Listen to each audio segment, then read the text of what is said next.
Welcome, dear one. You've arrived at just the right moment, when the world has dimmed its lamps, when even the winds seem to whisper instead of wail. Here, in this tender pause between today and tomorrow, we begin again. Allow me to introduce myself. I am Professor Dozesworth, historian by trade, wanderer by habit, and loyal steward of the quiet hour. It is my delight and solemn promise to escort you through restful realms where history and dream softly entwine. And tonight I invite you on a journey most extraordinary, a journey designed not merely to soothe the body, but to quiet the mind and cradle the spirit. Tonight we travel to Egypt, not in haste, no. This is not a lecture, nor a race, nor a spectacle. It is a sleep journey, a gentle descent into stillness guided by memory, mystery, and moonlight. Let your breath deepen, let your limbs grow heavy with comfort, and allow your thoughts to drift beside me as we follow the winding trail of time to a land wrapped in gold and silence. Egypt, a name spoken like a spell, a land carved from sunlight and shadow where gods once walked among mortals, and every grain of sand holds the echo of empire. It is a place I have wandered myself many moons ago when my knees were stronger, my hat always dusty, and my notebook full of half-legible scribbles from ancient tombs and temple stones. But tonight, I do not take you there by foot or ferry. I take you there by way of wonder. A slower route, the path of the dreamer. And now, dear one, the screen shall dim, so that your eyes may rest and your senses may drift freely, guided only by my voice and the journey ahead. And oh, what a path it is! I picture now a sky so wide, so unbroken, that it seems to cradle the earth like a mother with her sleeping child. The stars above Egypt do not merely twinkle. They burn, steadfast and knowing, just as they did when pharaohs ruled and pyramids rose. Beneath that endless canopy lies a river, the Nile, as ancient as time itself. It winds through the desert like a thread through silk, drawing life where there should be none, and telling its own tale in ripples and reeds. On its banks the land breathes slowly. Wrapped in linen and mystery, you may hear the rustle of date palms, the flap of a heron's wing, the hush of sandals on sandstone. Even the wind seems to know it is passing through something sacred. And now, so do you. As we drift deeper into this hour together, I will tell you of Egypt's birth, of the first kings and the sacred flood, of gods with falcon heads and women crowned with stars, of monuments that touch the sky and tombs that speak in silence. But always, always gently. No need to strain the ear nor chase the thought. I shall speak in tones as soft as the desert wind. And if you should begin to fade, to drift into sleep mid-sentence, then all is well. That is, after all, the point of the journey. So lie back now. Let your eyes grow heavy and your spirit light. You are not merely listening, you are traveling through golden sands and sacred chambers past sphinxes and sorcerers, into the very heart of stillness itself. This is your passage.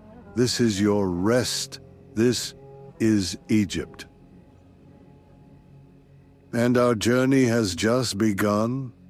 Now then, let us step further in. Imagine, if you will, a time so distant that even memory falters. A time before script, before scroll, before the first name was ever chiseled in stone. Before Egypt was Egypt, there was a river, the Nile, not merely a stream of water, but a pulse, a heartbeat running through the ribs of the desert.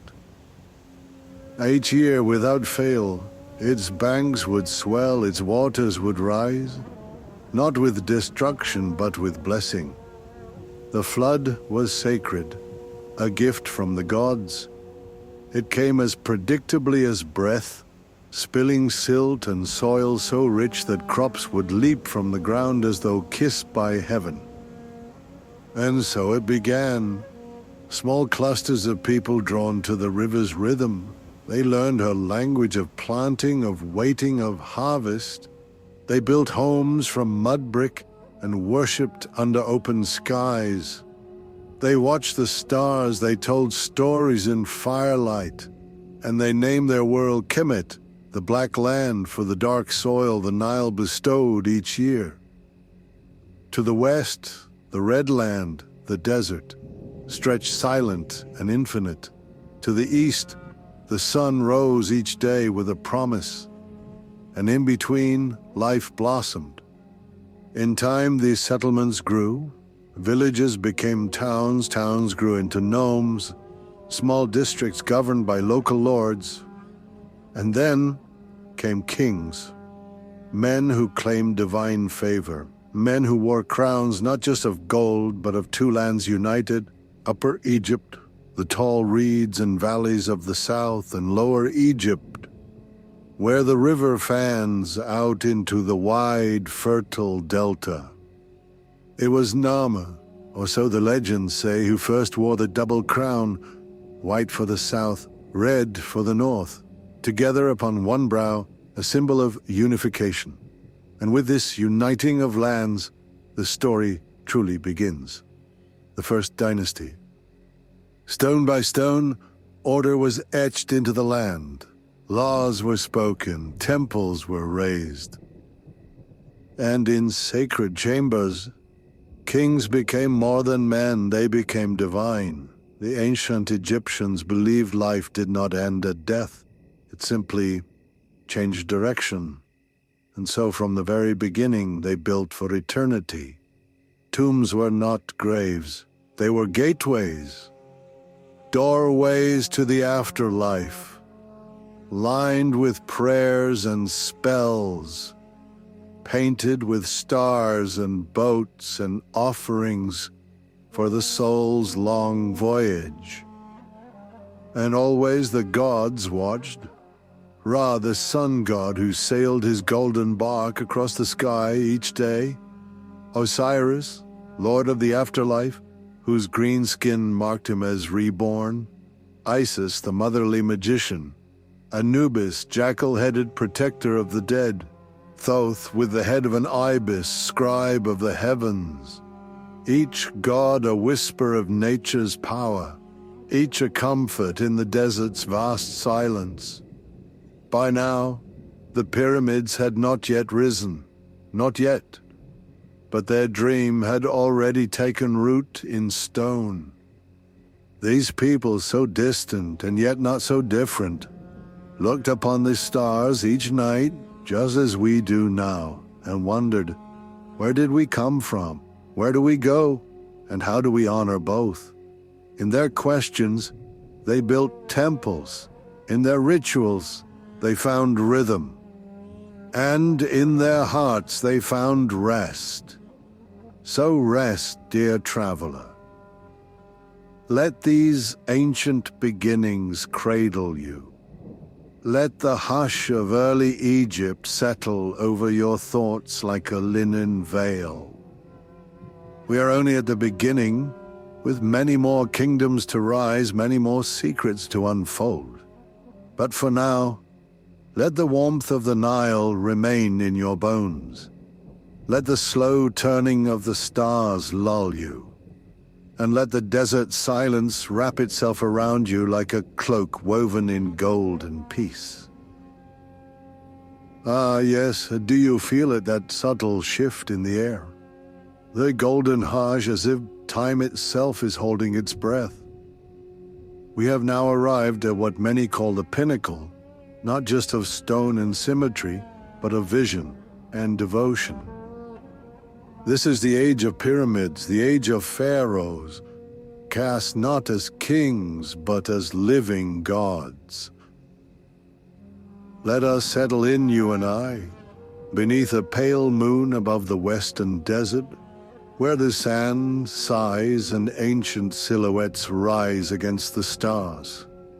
It began not with grandeur, but with the careful mind of a man named Imhotep, a name whispered in reverence through the centuries. Architect, priest, physician, philosopher, a genius of his time, he served Pharaoh Djoser during Egypt's third dynasty. And what did Imhotep dream? He dreamt upward, where others built low tombs in the earth. He stacked stone upon stone, 6 layers in all, creating the step pyramid at Saqqara. It was the first of its kind, a ladder to the heavens, a monument not to death, but to eternity. And so, the age of pyramid building began. Where from the step pyramid the vision expanded. Pharaohs, eager to outlast the stars, commissioned ever greater works. Smooth-sided pyramids followed, massive, precise, eternal. And then came Khufu, name that echoes across sands and centuries.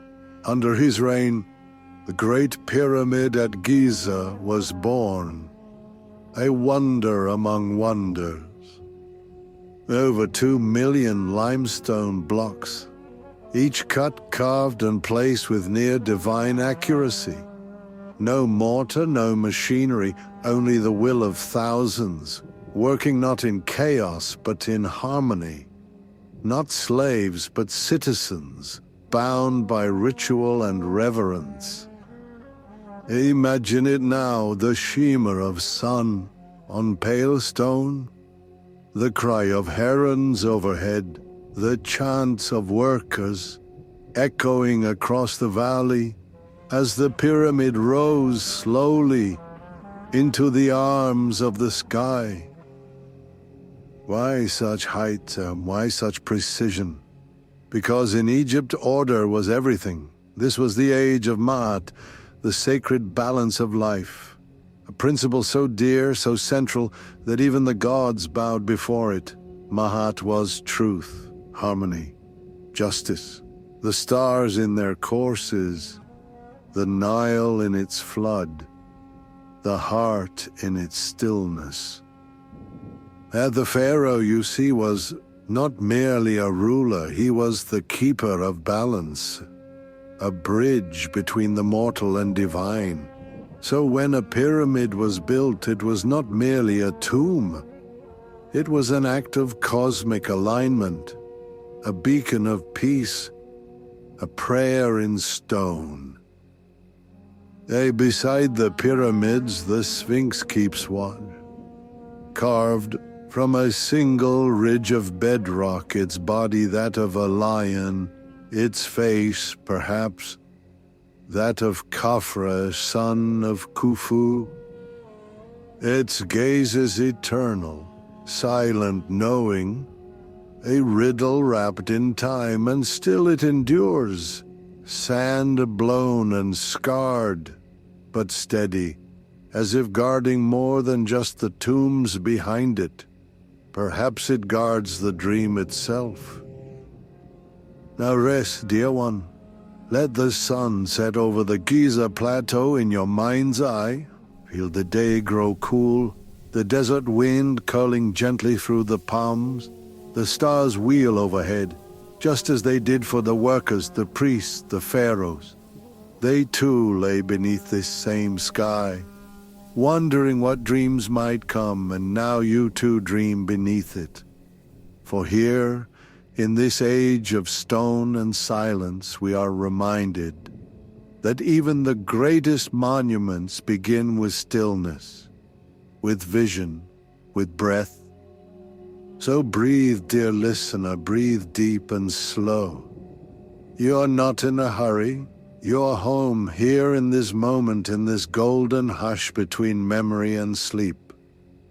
When you're ready, we shall move forward to the Middle Kingdom, where Egypt turns inward and the hearts of the people rise to speak. The fire has settled into a soft glow now, crackling like the papyrus scrolls once unrolled beneath temple lanterns.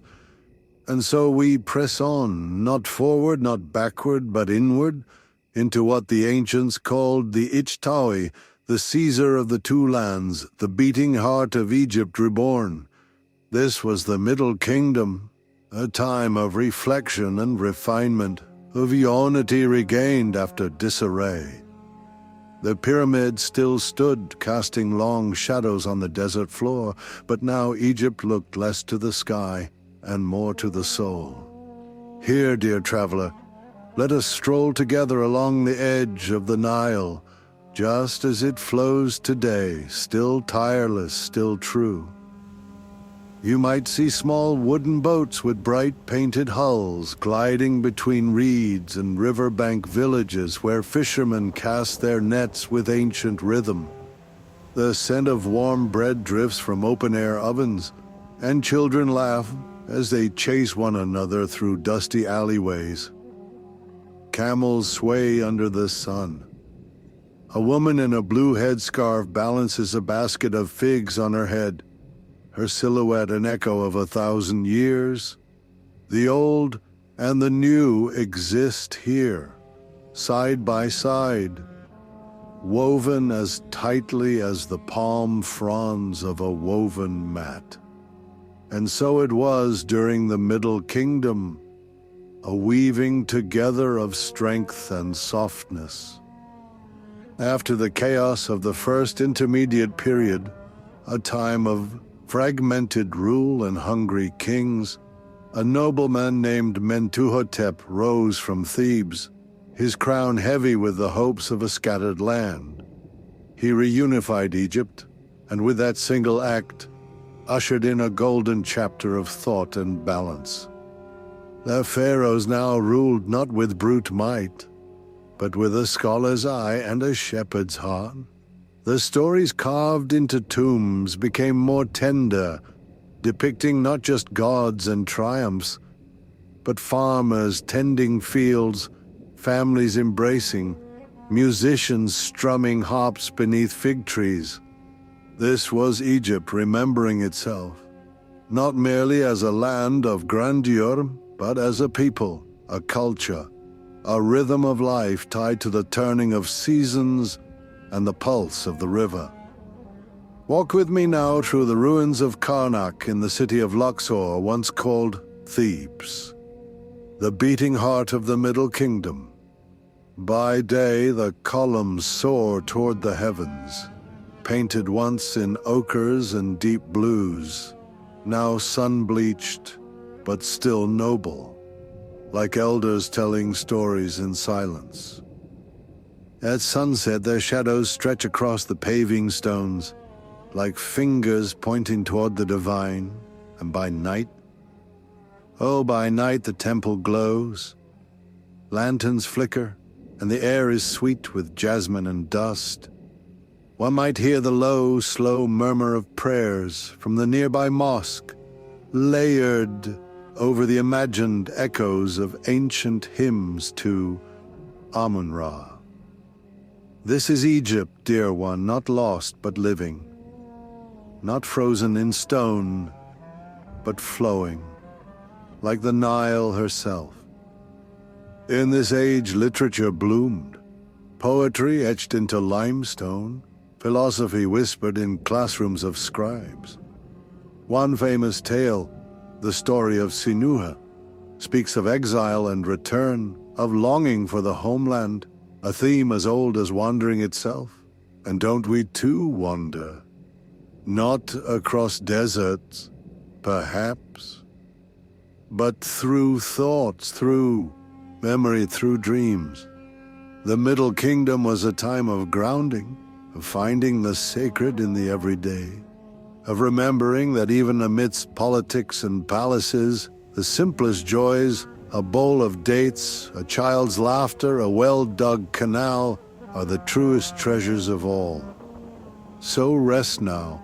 Let your breath slow to the rhythm of the Nile. Let the perfume of lotus blossoms drift into your senses.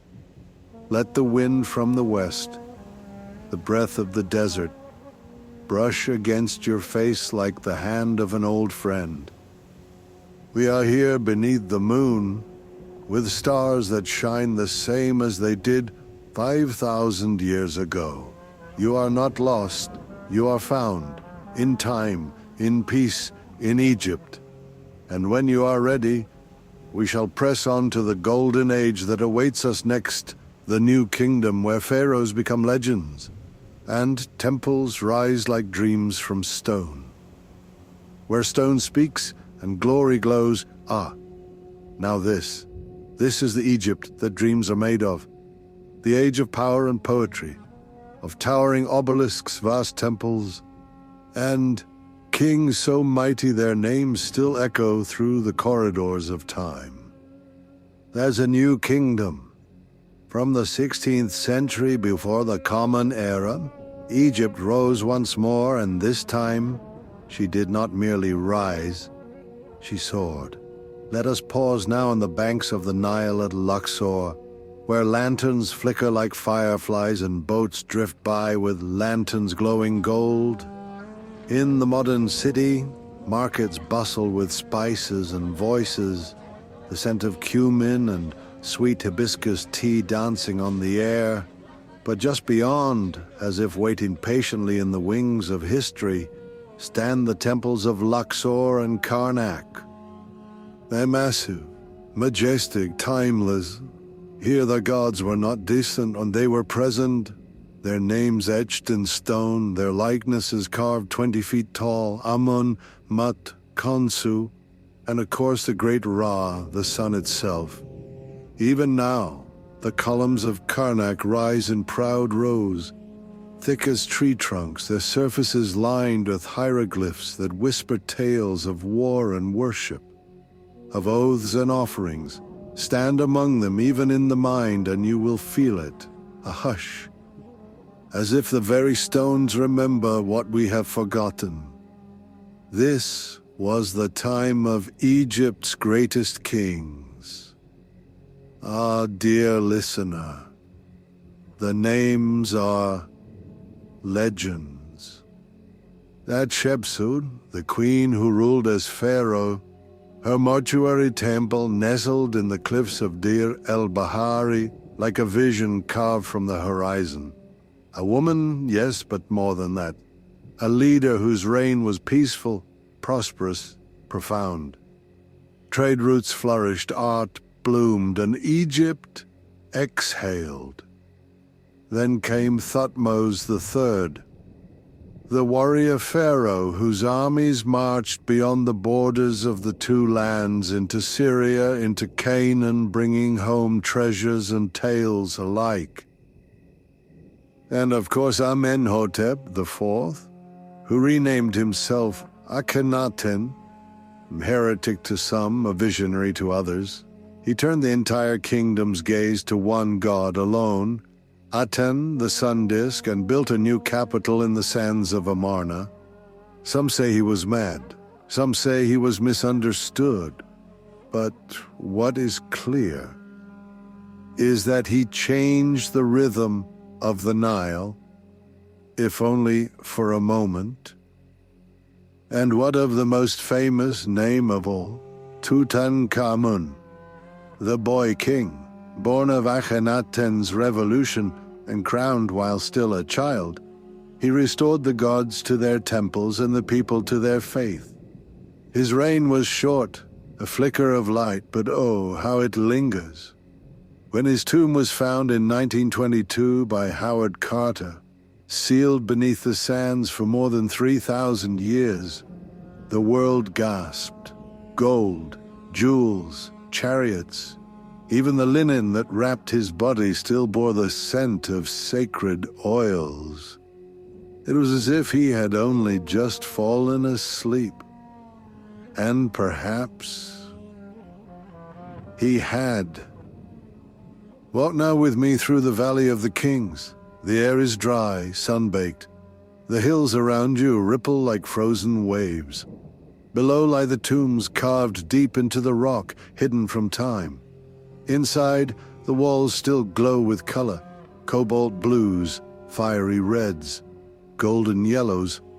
Depictions of the journey beyond, the Book of the Dead unfurled in murals, jackal-headed Anubis, falcon-eyed Horus, Isis with her wings spread wide. And at the center, always the pharaoh's spirit, sailing the solar bark toward eternal morning. Even today you may visit this sacred valley.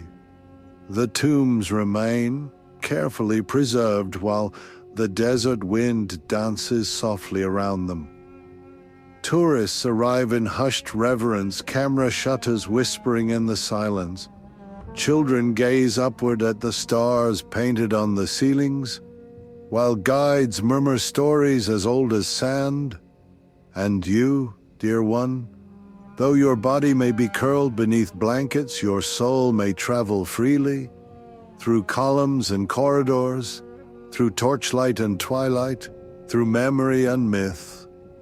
This was the new kingdom, not merely an empire of land, but an empire of meaning, of divine connection, of mortal legacy etched into granite, of dreams larger than death. And now, as the fire crackles low beside me and the globe spins lazily upon its stand, I invite you to close your eyes, let your breath slow, let your mind soften, let the pharaohs return to their rest. For even they, wrapped in gold, crowned in glory, found peace in the dark. Do you feel it? That quiet thrill in the chest? The sensation of stepping into a place that has waited for you longer than you've been alive. A hush not born of silence but of reverence. This is Egypt as it stands today, alive, enduring, eternal. And in this chapter, dear listener, I, Professor Dozesworth, shall guide you through a present-day pilgrimage, wandering the places where time folds in upon itself, and every stone, every breeze seems to hum with the breath of pharaohs. Let us begin with the pyramids. There they are, at the edge of Cairo, rising from the sands like sentinels of the soul. The pyramids of Giza, the great pyramid built for Khufu, pierces the sky with an elegance both defiant and deliberate. To stand before it in person is to feel suddenly very small, and yet deeply connected to something vast. I remember walking slowly toward it. The heat of the sun caught in my shoulders, the air thick with desert scent, sun-warmed stone, dry grass, and the faint tang of spices from street vendors beyond the gate. Tourists fell silent as they approached, not out of courtesy, but instinct. For the pyramids do not merely exist, they speak. You walk closer and the limestone blocks, some as tall as a man, seem to shimmer in the light, their edges worn by centuries, yet still precise, still purposeful. Climbing up carefully, reverently, one begins to feel the pulse of ancient ambition beneath each step. And then you enter. Inside, the light fades, the air cools, the sounds vanish. You walk through narrow shafts that slope upward and inward, sometimes stooping low, sometimes pressing forward, until the stone chamber opens up before you. Still, heavy with silence, and though the burial chamber stands empty now, the atmosphere is not. There's a weight there, a presence. You feel it in your ribs, a gentle pressure, as though the past were watching, quietly pleased that you've come to listen. Though from Giza the journey flows into the heart of Cairo, where the streets twist and whirl with honking cars, shouts from open-air stalls, and the scent of grilled kofta and honeyed basbousa. And then, nestled among this living chaos, stands a place of deep stillness, the Egyptian Museum, now replaced in part by the Grand Egyptian Museum near Giza. The original building still holds treasures that defy imagination. Inside, the air is faintly dusty, the smell of papyrus, old varnish, and distant incense lingering in its grand halls. Every corridor seems to shimmer with gold and shadow. Statues with sightless eyes, canopic jaws that once held the organs of kings, tools and amulets, sandals and wigs, ordinary things made sacred by time. And there, beneath glass, lit softly from above, the death mask of Tutankhamun, gold so pure it seems to glow from within. Inlaid with lapis and turquoise, framed by a cobra and vulture, symbols of divine protection. People speak in hushed voices here. Children tiptoe. Elders close their eyes and simply breathe it in. It is not a museum. It is a mausoleum of memory. A sanctuary where you feel quite plainly that time is not a line, but a circle, endless and echoing. Come now, let us take to the water, board a felucca, a slender boat with white sails, and glide onto the slow, sacred body of the Nile. The sun melts into the horizon, painting the river in strokes of amber and rose. Palm trees line the shore, their fronds whispering lullabies to the breeze. Villages pass by like dreams, children waving, animals grazing, dates drying in the warmth of evening. The Nile is not merely a river, it is the vein of Egypt, the same waters that once carried papyrus barges and offerings to the gods, now bearing tourist vessels and fishermen's nets. And yet nothing is lost. In the lull of its waters, one hears it still, the cadence of prayers, of songs, of oars dipped in devotion. You close your eyes on this boat, dear one, and the motion rocks you like a cradle. Above you, the stars begin to prick through the indigo sky, the same stars watched by scribes and queens. The Nile whispers, "Rest, traveler. You belong to the river now." Further south, where the Nile widens and slows, you find Aswan, warm, graceful, and honey-colored. Here the air is drier, the land softer. Nubian homes are painted in vibrant hues, azure, ochre, coral, and the people smile with a gentleness born of old kindness. From Aswan, one may sail to Philae, where the temple of Isis rises from the water as if born of it. Columns etched with hymns, walls adorned with stars, and in the hush of sunset, the cry of birds echoes like a hymn. Further still, the great colossi of Abu Simbel, Ramses II, seated in eternal vigilance, his gaze locked on the horizon. Inside, halls stretch deep into the cliffside, lined with carvings so fine they seem painted with shadow. It is a place where time does not pass, only visitors. And then there is the desert. The endless whispering sands. not empty but open, not barren but bare. Breathe in, and the air tastes of salt, sun, and wind. Breathe out, and you are gone, a grain of sand in the sea of centuries. Somewhere in the white desert, chalk formations rise like ghosts. In the Sinai, red granite cliffs hold the footprints of prophets. And in the western desert, the stars come down to greet you, clearer and nearer than you've ever known them. Yea, to sleep in the desert, wrapped in woven blankets, a fire flickering beside you, is to fall into the heartbeat of the earth itself. The desert says, forget the clocks, forget the words. Only the sky matters now. And above all, it is the people of Egypt who carry its legacy. Vendors with honeyed voices, tea sellers who know your name by your second cup, guides who speak 7 languages and still bow with humility, children laughing in courtyards where temples once stood. Modern Egypt is not a relic. It is a living mosaic, where coffee shops sit beside catacombs, and smartphones light the same alleys where torches once burned. And you, dear listener, are part of it now. But what is a place without the taste of its bread, the rhythm of its greetings, the music of its ordinary days?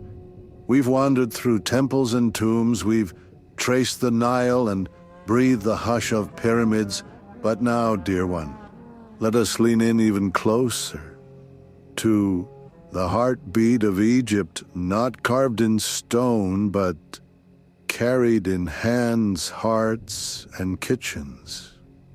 In Egypt, hospitality is not a gesture, it is a vow, a sacred thread woven through every conversation, every home, every meal. You are not a stranger here. You are Zai El Asal, as sweet as honey. Step into any village courtyard, or even a city apartment, high above Cairo's bustle, and you will be greeted with open palms and soft laughter. A small glass of tea, dark, fragrant, sweet as memory, will be pressed into your hand before your name is even asked. Ahlan wa sahlan, they say. Welcome, come in peace. It is not uncommon for a shopkeeper to insist you stay a while, to sit, to share a story, to sip hibiscus or tamarind juice cooled with ice and centuries. And should you compliment the food, you may find yourself blessed aloud. Sartain, to your health. Egyptian cuisine is not simply eaten. It is savored, remembered, and passed down like heirlooms. Let us start with kosheri, a humble hearty dish layered with rice, lentils, chickpeas, fried onions, and a spicy tomato garlic sauce. Served in copper bowls in homes and on bustling Cairo street corners, koshari is the people's meal, warm, filling, and deeply loved. There's molokhia, a green soup made from jute leaves, silky and savory, served with chicken or rabbit, and always with rice. And, of course, fresh bread. Aish baladi, the local flatbread, is named for the very word life, and rightly so, for no table is complete without it. It's baked in clay ovens, puffed by fire, then torn by hand. Passed to you warm, it carries the scent of ash and wheat and home. For sweets there are basbousa and kunafa, soaked in syrup and dates so soft they melt on the tongue like dusk, and through it all, the clink of tea glasses, the rustle of shared plates, and the laughter of a family. Even if you've only just arrived, in Egypt, life dances between the ancient and the immediate. The call to prayer echoes across rooftops 5 times a day, rising above satellite dishes and hanging laundry like a lullaby of devotion. Markets, or souks, come alive with shouts and scent, mint and cumin, coffee and musk. Vendors call out blessings on your family as you pass. Hands wrapped in worry beads, hearts wrapped in patience. Weddings erupt into song and ululation, while funerals move like soft rivers of memory, slow, prayerful, and community-bound.